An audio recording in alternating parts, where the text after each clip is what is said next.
Pendant la réalisation du chantier, comment va s'effectuer la coordination avec les services techniques extérieurs? Il est souhaitable que, pendant l'exécution du chantier, le coordonnateur OPC reste en étroite liaison avec les administrations, les concessionnaires, même s'ils n'interviennent pas directement en phase travaux, dans l'objectif de bénéficier des conseils de ces spécialistes durant les travaux, d'écarter tout malentendu quant aux méthodes opérationnelles touchant les prestations de ces organismes, faciliter leur acceptation des travaux lors de la réception et éviter réserve ou refus de réceptionner. Alors en ce qui concerne le fournisseur d'électricité, la coordination, elle concerne le poste de transformation. Le génie civil est en général laissé à la charge du maître d'ouvrage. L'installation électrique du poste est faite par le fournisseur d'électricité. Les coffrets de branchement en façade, leur position est à définir. Les colonnes montantes dans les bâtiments collectifs, la définition de la colonne doit être demandée au fournisseur d'électricité.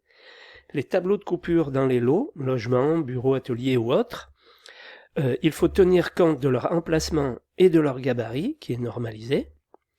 Le disjoncteur est acheté ou loué au fournisseur d'électricité.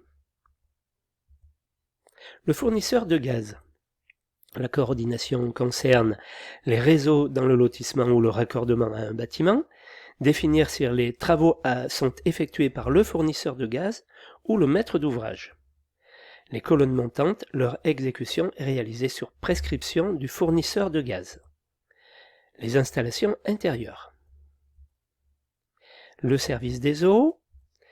Donc, les réseaux d'alimentation jusqu'au bâtiment et aux maisons d'un lotissement sont concernés. Le réseau intérieur au bâtiment, réalisé par le maître d'ouvrage.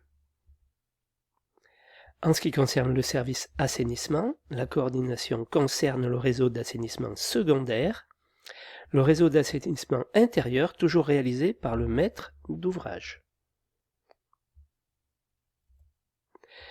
La direction départementale des territoires ou les services techniques de la ville.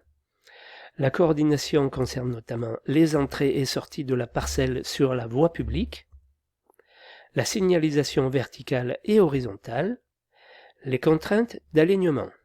Le contact avec les services voiries est fondamental si les voiries réalisées au titre de l'opération sont remises dans le domaine public, donc à la collectivité en fin de travaux.